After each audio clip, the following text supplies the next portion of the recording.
अस्सलाम वालेकुम, आदाब, नमस्कार, सत श्री अकाल। मेरे साथ हैं लोक समाज पार्टी के राष्ट्रीय अध्यक्ष श्री गौरीशंकर शर्मा जी। शर्मा जी, स्वागत है जी आपका। नमस्कार।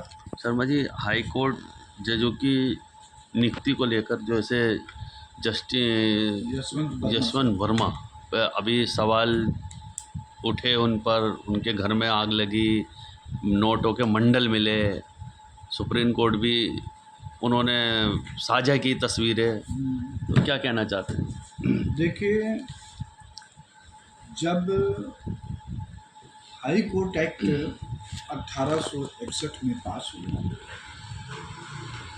तो उस समय का जो सोच था और ऐसे शर्त थी कि कोई इंडियन हाई कोर्ट जज नहीं बना,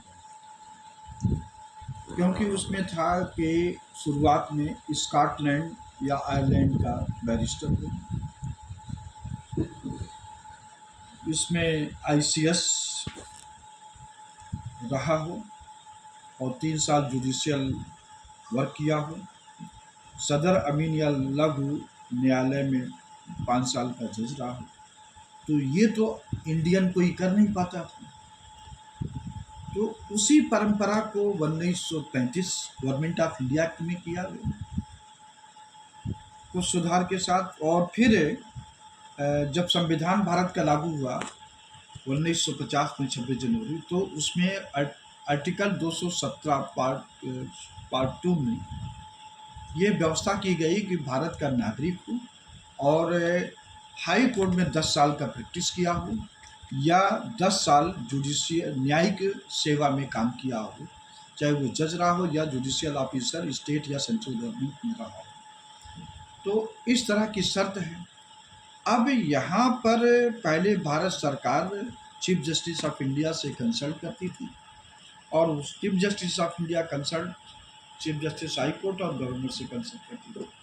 1993 में यह सिस्टम डेवलप हुआ, कोलिजियम सिस्टम का। Justice J S. वर्मा की बेंच थी, 7 जजों की बेंच से। वो क्या कि भाई ये जो है अपना 5 जज रहेंगे, वो अपना नाम रिकमेंड करेंगे, वही हाई कोर्ट जज बनेंगे। अब देखिए, इसमें आपको हम ले जाते हैं rule of law. Professor dicey का सिद्धांत है कि रूल ऑफ लॉ यानी कानून जो है सबके सामने, सबके लिए एक समान रहेगा, चाहे वो बड़ा हो, छोटा हो, प्रेसिडेंट हो, प्राइम मिनिस्टर हो, चपरासी हो, पेन हो, सबके लिए कानून बराबर काम करेगा। ये rule of law professor dicey का सिद्धांत है।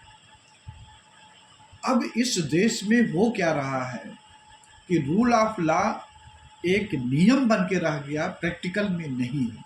जैसे अब ये यशवंत वर्मा का है कि जो हाई कोर्ट का जज हो या सुप्रीम कोर्ट का जज है, उन पर एफआईआर दर्ज करना दूर की बात है, उनको हटाया भी नहीं जा सकता है।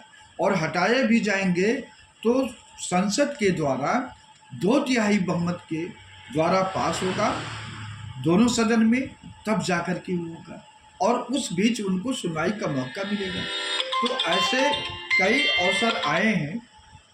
रामास्वामी का मैटर था जो कि संसद में पास नहीं हुआ, कांग्रेस समर्थन कर दिया।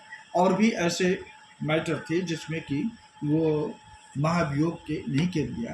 अब भारत के सामने एक विचित्र हालात ये है कि एक कुछ व्यक्ति, कुछ लोग ऐसे होते हैं कि वो मजबूरी बस गलत काम या अपराध करते हैं, जिससे चोरी, डकैती। आज भारत सरकार इतनी बेरोजगारी फैला दी है, महंगाई इतना कर दी है कि लोग मजबूर होकर के गलत रास्ता अपनाते हैं।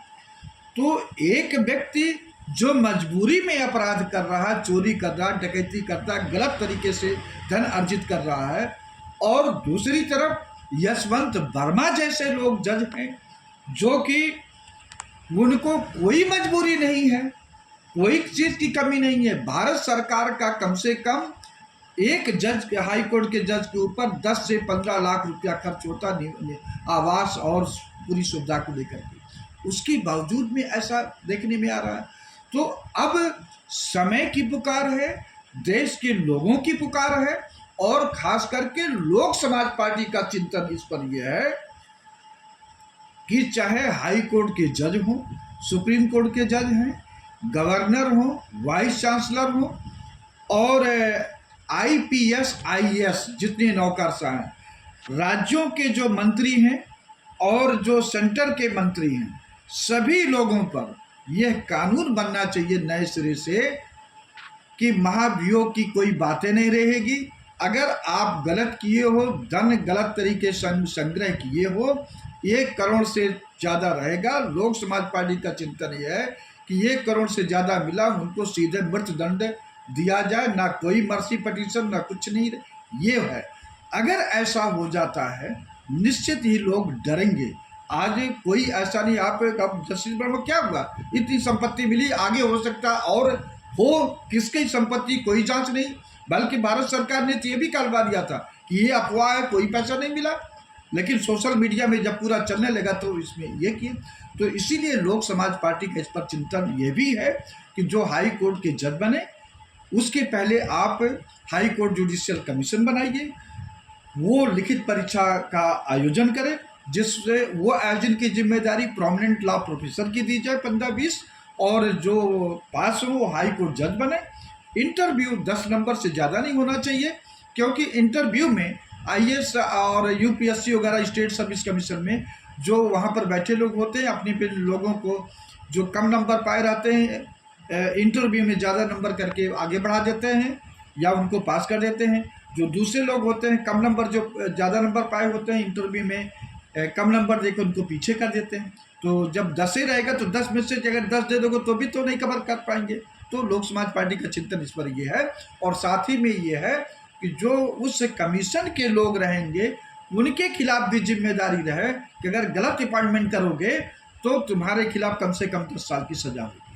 तो अब समय आ गया है कि भारत सरकार अगर वास्तव में चाहती है कि भ्रष्टाचार खत्म हो तो लोक समाज पार्टी के सुझाव को, जो अभी 24 मार्च को हम लोग जंतर मंतर पे प्रदर्शन दे करके ज्ञापन दिए हैं, उसको एक्सेप्ट करना चाहिए और तुरंत उस पर कार्रवाई करके कानून बनाना चाहिए। जी बहुत बहुत शुक्रिया।